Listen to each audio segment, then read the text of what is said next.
السلام علیکم جی، آصف محمود حاضر خدمت ہوں. ناظرین، ایران میں ایرانی سپریم لیڈر کی آخری رسومات کے حوالے سے ہم گفتگو کریں گے اور اس کے منسلک بہت سے پہلو اور بھی زیر بحث آئیں گے. ہمارے ساتھ ہیں شوزہ بسکری صاحب، اسٹوڈیو میں تشریف رکھتے ہیں. شوزہ صاحب کا بہت شکریہ. ثناءاللہ صاحب ہیں، سابق ایمبیسڈر ہیں. وائس ایڈمرل ڈاکٹر احمد سعید صاحب ہیں، اور ہمارے ساتھ قادر مندوخیل ہیں، رہنما پاکستان پیپلز پارٹی کے. سب مہمانوں کا شکر گزار ہوں. شوزہ صاحب، آپ سے آغاز کرتے ہیں. ایک میں آج اسٹیٹمنٹ پڑھ رہا تھا، ویسے تو ساری دنیا کے مسلم دنیا کے وہاں پہ عمائدین ایران پہنچ رہے ہیں، پاکستان سے بھی بہت اعلیٰ سطحی لیڈرشپ وہاں پہنچ چکی ہے. ایران کی طرف سے ایک اسٹیٹمنٹ آئی ہے کہ اگر جنازے کے دوران اسرائیل نے یا کسی نے ہٹ کیا تو اس کا بہت سخت جواب دیا جائے گا. یہ حقیقی خطرہ ہے یا یہ ویسے ایک گیلری سے مخاطب ہوا گیا ہے؟ 2 دن پہلے اسرائیل کے وزیر دفاع نے کہا ہے کہ مشتبہ خامنائی ہمارا ٹارگٹ ہے اور ہمیں جب موقع ملے گا ہم انہیں نشانہ بنائیں گے. اور رات ہی میں کہیں پڑھ رہا تھا کہ اسرائیل نے پچھلے 3 سالوں میں 40 جنازوں کو ہٹ کیا ہے. آخری دفعہ 26 اپریل کو جنوبی لبنان میں حزب اللہ کے کسی کارکن کا کسی دیہات میں جنازہ ہو رہا تھا، تو انہوں نے جنازے کی نماز کے دوران میزائل فائر کر کے 10 لوگوں کو اور مارا ہے اور 16 لوگوں کو زخمی کیا ہے. تو اسرائیل جو کسی طور کسی قانون یا موریلٹی کا پاس نہیں کرتا، اس سے یہ توقع کیسے رکھی جائے کہ وہ مجتبیٰ خامنائی جنہیں وہ مار دینا چاہتا ہے اور وہ اس چیز کا خیال نہیں کرتے مارتے ہوئے کہ جس کو مارا جانا ہے اس کے ساتھ اور کتنے لوگ یعنی مارے. یہ ایک حقیقی خطرہ ہے. بالکل یہ خطرہ اگر ہے. یہ ایک حقیقی خطرہ ہے تو کیا اسٹریٹجیکلی یہ وائز ڈیسیژن ہے کہ اتنی بڑی پیمانے پر؟ میں آج دیکھ رہا تھا کہ 2-3 کروڑ لوگ کہا جا رہا کہ ایکسپیکٹڈ ہیں اس تہران شہر میں 2 کروڑ لوگ. تو اور یہ تصویراتی طور پہ ایک وائز ڈیسیژن ہے.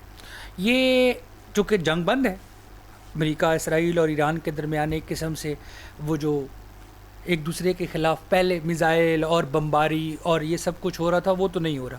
تو ایرانی حکومت شاید اس جنازے سے اور اس میں اتنی بڑی عوامی شرکت سے ایک لیجیٹیمیسی جو ہے وہ انٹرنیشنل کمیونٹی کے سامنے دکھانا چاہتی ہے. اب جنازہ کس کا ہے؟ سید علی خامنائی کا ہے، ان کی بیٹی کا ہے، ان کے داماد کا ہے، ان کی بہو یعنی مجتبیٰ خامنائی کی اہلیہ کا ہے، اور ان کی نواسی کا ہے جو کہ 3-3.5 سال کی بچی ہے. تو یہ علی خامنائی کا اپنا اور ان کے خاندان کا جنازہ ہے. علی خامنائی اور ان کے خاندان سے متعلق انٹرنیشنل کمیونٹی کو دسمبر اور جنوری میں یہ بتایا گیا تھا کہ پبلک ان سے سخت ناراض ہے اور لوگ اسلامی انقلابی حکومت کے حامی نہیں رہے، اور چونکہ معاشی مشکلات ہیں لوگوں کے لیے تو لوگ یعنی رجیم چینج کا جو نیریٹو تھا این یہ اس کے خلاف ایک آپ سمجھیں کہ ایک ریفرنڈم کے ایک ریفرینڈم ہے. اگر جیسا کہ ایک اندازے لگائے جا رہے ہیں کہ یہ جو 4-5 دن کی تقریبات ہیں اور اس میں ایک پبلک جنازہ طہران میں ہوگا، ایک پبلک جنازہ قم میں ہوگا، ایک پبلک جنازہ مشہد میں ہوگا، پھر ان کی میت کربلا لے جائے گی وہاں جنازہ ہوگا، اور پھر ان کی میت نجف اشرف عراق لے جائے گی وہاں جنازہ ہوگا. تو آپ یوں سمجھ لیجئے میت عراق لے جائے ان کی میت باقاعدہ عراق لے کر جائے گی، جہاں ان کا ایک جنازہ کربلا میں امام حسین علیہ السلام کی زرعی کے اوپر کیا جائے گا، پھر ان کا ایک جنازہ نجف اشرف. عراق حکومت اس کی اجازت؟ عراقی حکومت نے درخواست دی ہے، علی زیدی جو ان کے پرائم منسٹر ہیں انہوں نے درخواست کی ہے کہ ہمیں خامنائی صاحب کی میت. یہ جب آخری رسومات کل ہو رہی ہوں گی، کل ہے نا؟ آج سے شروع ہوئی ہے. شروع ہے، لیکن وہ جو پبلک گیدرنگ ہے وہ کب؟ ہاں ایران میں تہران میں کل پبلک پبلک گیدرنگ میں غیر ملکی جو معزز مہمانان سارے وہاں پہ پہنچ چکے ہیں، مسلم دنیا ساری سے پہنچ چکے ہیں، وہ اس تقریب میں شامل ہوں گے جو پبلک کے لیے ہے، یا وہ الگ ہے اور ان عمائدین کی گیدرنگ الگ ہے؟ جہاں تک میں نے سمجھا ہے آج عالمی مہمانان جو باہر سے تشریف لا رہے ہیں، مثلا بنگلہ دیش ہے، ترکیہ ہے، تاجکستان ہے، اور آرمینیا ہے، آذربائیجان ہے، پاکستان ہے، انڈیا ہے، یہ 4 ملکوں کے تو سربراہان ہیں، باقی ممالک کے کوئی وائس پریزیڈنٹ ہے. روس سے دمتری میدویدوف آ رہے ہیں جو روس کے صدر بھی رہے ہیں اور روس کے وزیر اعظم بھی رہے ہیں، 8 سال صدر رہے ہیں، 8 سال وزیر اعظم رہے. تو اتنے بڑے لوگ ہیں، یہ آج تابوتوں کے سامنے بڑی پریزنس ڈیٹرس کا کام نہیں کرے گی؟ دیکھیں آپ کو یاد ہے ابراہیم رئیسی کے جنازے میں اسماعیل ہانیہ کو مارا گیا تھا، اور جس بلڈنگ کو ہٹ کیا گیا تھا اس بلڈنگ میں انٹرنیشنل ہیڈ آف اسٹیٹس ٹھہرے ہوئے تھے. تو اسماعیل ہانیہ کو ابراہیم رئیسی کے جنازے کے دوران مارا گیا تھا اور تہران میں مارا گیا تھا. ٹھیک ہے, آگے بڑھتے ہیں جی. وائس ایڈمرل ڈاکٹر احمد سعید صاحب ہمارے ساتھ ہیں. ایڈمرل صاحب السلام علیکم. جی السلام علیکم, کیسے ہیں آپ؟ خیریت سے؟ اللہ کا شکر ہے. سر یہ بتائیے کہ ایران میں ان کے سپریم لیڈر کی آخری رسومات کا تقریباً تو سلسلہ شروع ہو چکا ہے, کچھ آج کچھ کل, یہ سلسلہ اب آگے چلتا رہے گا. ایک اسٹیٹمنٹ آئی ہے, میں نے ابھی شوزب صاحب سے بھی یہی سوال کیا, آپ سے بھی یہی پوچھوں گا. ایران کی طرف سے ایک اسٹیٹمنٹ آئی ہے کہ اگر ان تقاریب میں, ان رسومات میں کوئی حملہ کیا گیا تو ہم بہت سخت جواب دیں گے. یہ ایک اتمام حجت کے لیے اسٹیٹمنٹ ہے ایڈمرل صاحب, یا اس وقت اس آخری رسومات کے اوپر اسرائیل کی طرف سے کسی حملے کا واقعی خطرہ موجود ہے؟ جی میں سمجھتا ہوں کہ یہ تمام حجت نہیں ہے, کوئی نہ کوئی اس کی بیک اینڈ پہ اس کے دیکھیں حالات تو واقعات کے حوالے سے پہلے چونکہ ایسا ہو چکا ہے. ابھی ہمارے معزز تجزیہ کار یہ بتا رہے تھے کہ جیسے اسماعیل ہانیہ کی شہادت بھی اسی طرح کی ایک محفل کے دوران ہوئی, تو اس طرح کا جو کوئی ایک خطرہ تو اپنی جگہ موجود ہے. اور ہم یہ سب جانتے ہیں کہ اسرائیل کی طرف سے ہمیشہ سے یہ جو تواتر کے ساتھ ہر دفعہ جب بھی کوئی بہتر سچویشن ڈیولپ ہوتی ہے نیگوسیشنز کی, تو اس کے درمیان کچھ نہ کچھ وہ پرابلم کریٹ ہوتا ہے. تو یہ پاسبلٹی تو اپنی جگہ موجود ہے. تو اسی وجہ سے میرے خیال میں اسٹیٹمنٹ دینا ایران کی طرف سے ایک اس خطرے کو بھانپنے کے بعد ہی میرے خیال میں انہوں نے اس طرح کی اسٹیٹمنٹ دی ہوگی کہ چونکہ پاسبلٹی ایگزسٹ کرتی ہے اور اس میں کچھ نہ کچھ اس طرح کے پرابلم کریٹ کیے جا سکتے ہیں. ٹھیک ہے. اچھا یہ بتائیے کہ اب ایک وہاں پہ ایک ظاہر ہے رجیم چینج تو اس طرح نہیں ہوا, لیکن لیڈرشپ تو چینج ہوئی ہے. اب آگے ایران اور امریکہ کے درمیان جو ٹرمز آف انگیجمنٹ سامنے آ رہی ہیں ابھی مبہم ہیں, لیکن بڑے عرصے کے بعد یہ دونوں ممالک کم از کم براہ راست بات کر رہی ہیں کسی بھی طریقے سے. تو آگے کوئی ایسا امکان ہے کہ ان کے درمیان تعلقات بتدریج صحیح لیکن اب بہتری کی طرف جا رہے ہیں؟ یعنی یہ جو پاکستان بیچ میں پڑا, یہ مل بیٹھے, انہوں نے بات کی, ایک مفاہمت کی طرف پڑھے, یہ سلسلہ آگے کیسے دیکھ رہے ہیں آپ؟ چلتا نظر آ رہا ہے یا یہ بیچ میں کہیں رک سکتا ہے؟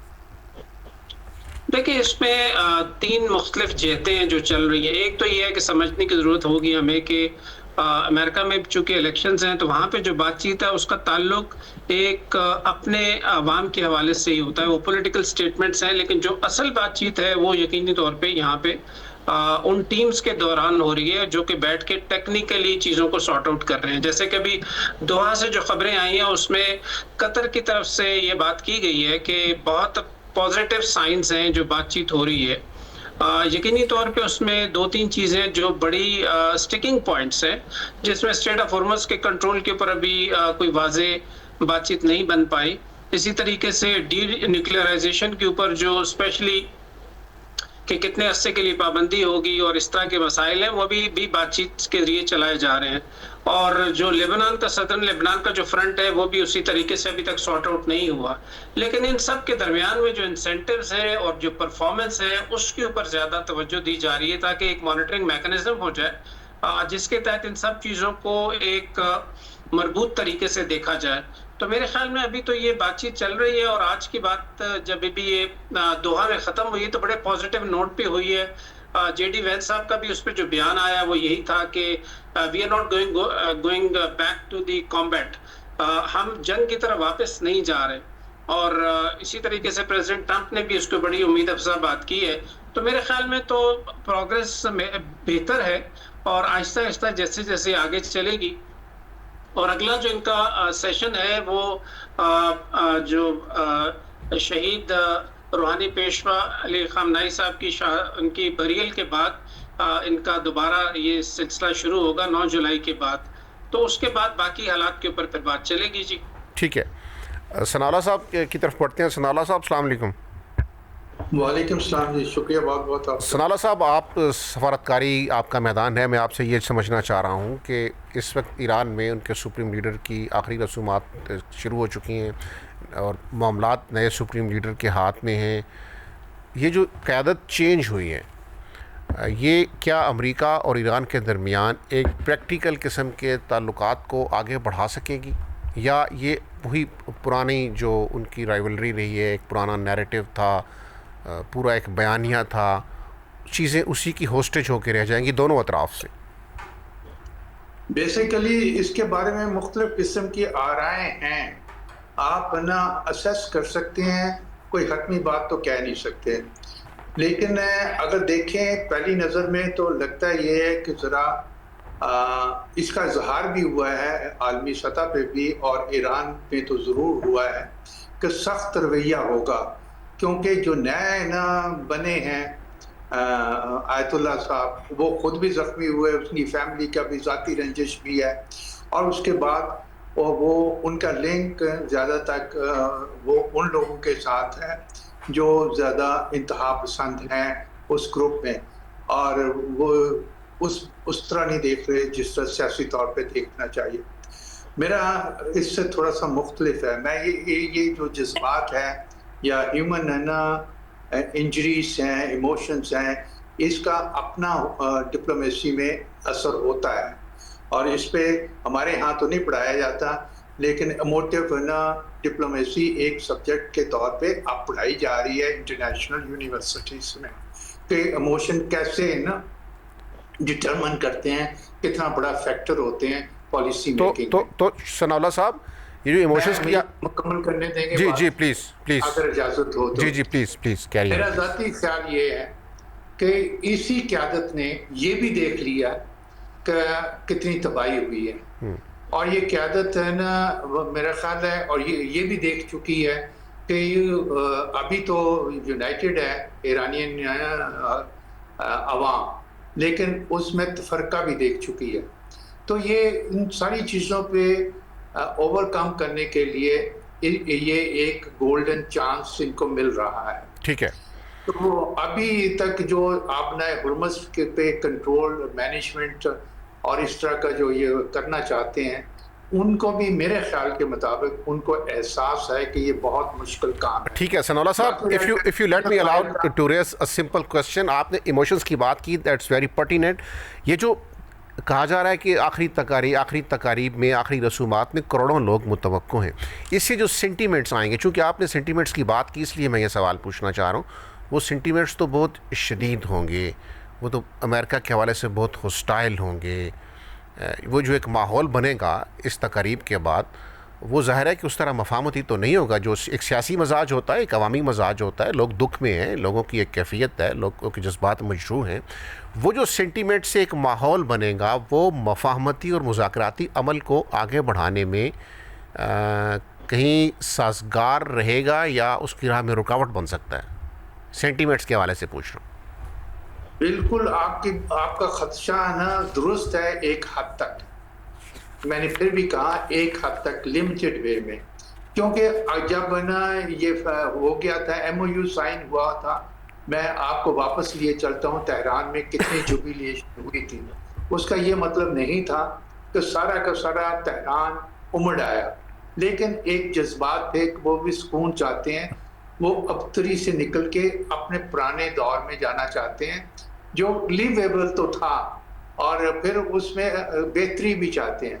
تو لمحاتی طور پہ یہ آپ کی جو خدشہ ہے یہ ضرور ہوگا، اور پھر جب اس طرح کے ہوتے ہیں لیڈرشپ ہے اور وہ قوم ڈیوائیڈڈ ہے، آپ کو شاید ضرور پتہ ہوگا کہ 54% لوگ صرف ایران میں فارسی بولتے ہیں، وہاں بلوچی بھی ہیں، وہاں عربی بھی ہیں، اور دوسرے ٹرکش بھی ہیں، کردس بھی ہیں، یہ سارے لوگ ہیں، یعنی ہر جگہ صرف ان کی پرشین لینگویج نہیں چلتی۔ ٹھیک ہے، تو بہت زیادہ فرق ہے ادھر، اگرچہ ایران کی جو یہ قیادت ہے اس کے پاس بہت اکثریت بھی ہو سکتی ہے، اور وہ اکثریت ہے جس کے پیچھے طاقت ہے، ریاستی طاقت بھی ہے، اور آپ نے بھی دیکھا ہے ہمارے سارے تھرڈ ورلڈ کنٹریز میں، ساؤتھ گلوبل ساؤتھ میں مظاہرے اگر کرنے ہوں، مظاہرات وہ کیا کہتے ہیں، پروٹیسٹ کرنے ہو، ریلیز کرنی ہو، جہاں گورنمنٹ کی طاقت اس کے ساتھ ہو،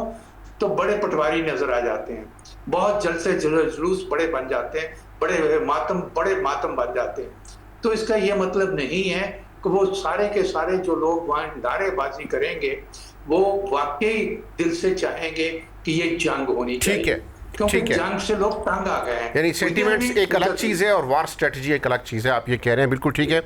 میں آگے بڑھتا ہوں. قادر مندوخیل صاحب, میں آپ کی طرف آتا ہوں اور آپ سے مجھے یہ جاننا ہے کہ آپ کی پارٹی نے ایران کے ساتھ, مندوخیل صاحب, ان زمانوں میں گیس پائپ لائن کا معاہدہ کیا تھا, چیزیں آگے بڑھی تھیں جب دور دور تک نظر نہیں آ رہا تھا کہ یہ اس پہ عمل درآمد ہو سکے گا.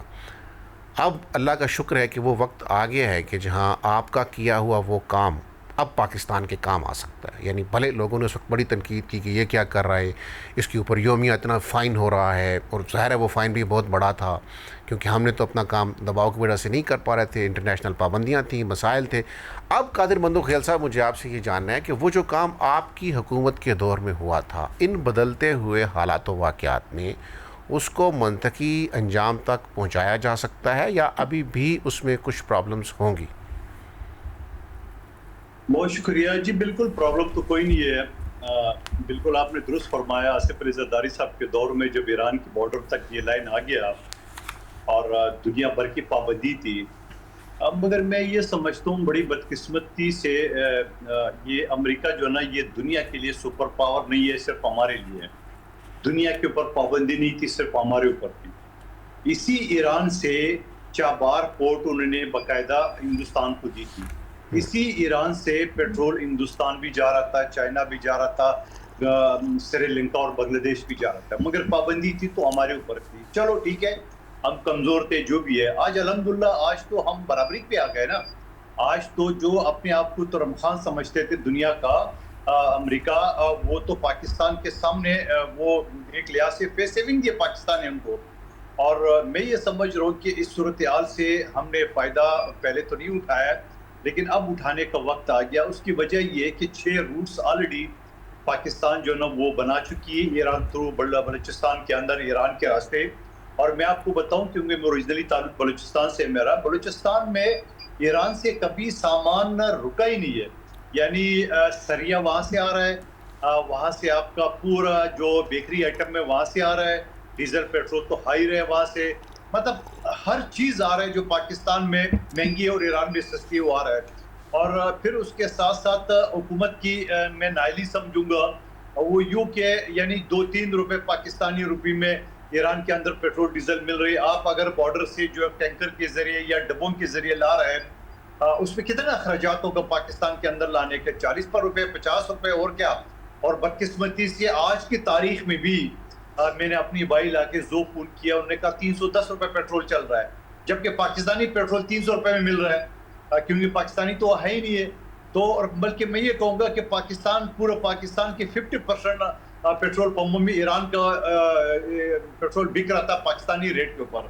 تو میں یہ سمجھ رہا ہوں کہ یہ ساری چیزیں وقت کے ساتھ تو گزر گئی ہے. اب ہمیں تھوڑا سی ہمت کرنی چاہیے اور ہمیں ان چیزوں پہ فوری طور پہ کام کرنے چاہیے. اور میں یہ کہتا ہوں کہ ایران نے ہمارے ساتھ بڑی ہمدردی اور بڑی کوآپریشن بھی کی ہے, کیونکہ انٹرنیشنل ایک معاہدہ تھا جو گیس کے لائن کے حوالے سے, اور آپ کو یاد ہوگا کہ وہ باقاعدہ مقدمہ بھی چل رہا تھا عالمی عدالت میں.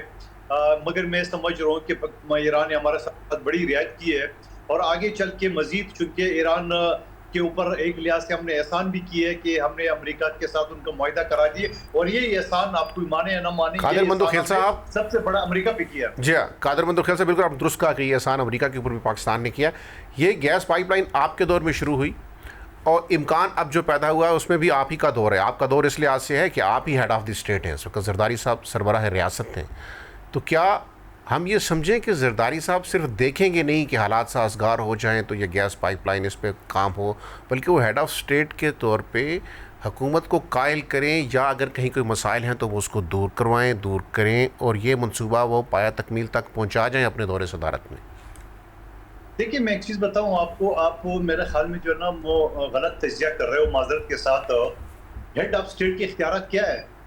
کیا پچھلی صدارت میں آصف علی زرداری صاحب نے سارے 2B سمیت سارے اختیارات؟ میں بتاتا ہوں قادر مندوخیل صاحب, میں عرض کر رہا ہوں کہ آپ کے پاس ایگزیکٹو کے اختیارات تو نہیں ہیں, لیکن آپ کی حکومت کے ساتھ بہت اچھے تعلقات ہیں. آپ کی سیاست میں ایک بہت بڑی حیثیت ہے, اور آپ کے پاس سربراہ ریاست کا ایک عہدہ ہے, رسمی صحیح, لیکن آپ کی بات میں وزن ہے. میں یہ نہیں کہہ رہا ایگزیکٹو ڈیسیژن لیں آپ, میں یہ نہیں کہہ رہا. آپ نے جملہ بدل دیے, ہیڈ آف اسٹیٹ سے آپ نے تعلقات پہ کر دیے, یہ بات آپ کی نہیں, میں نے بالکل نہیں بدلا. میں نے اس کے ساتھ سابقہ لا کر لگایا. ہیڈ آف اسٹیٹ تو بہت بڑا منصب ہے سر.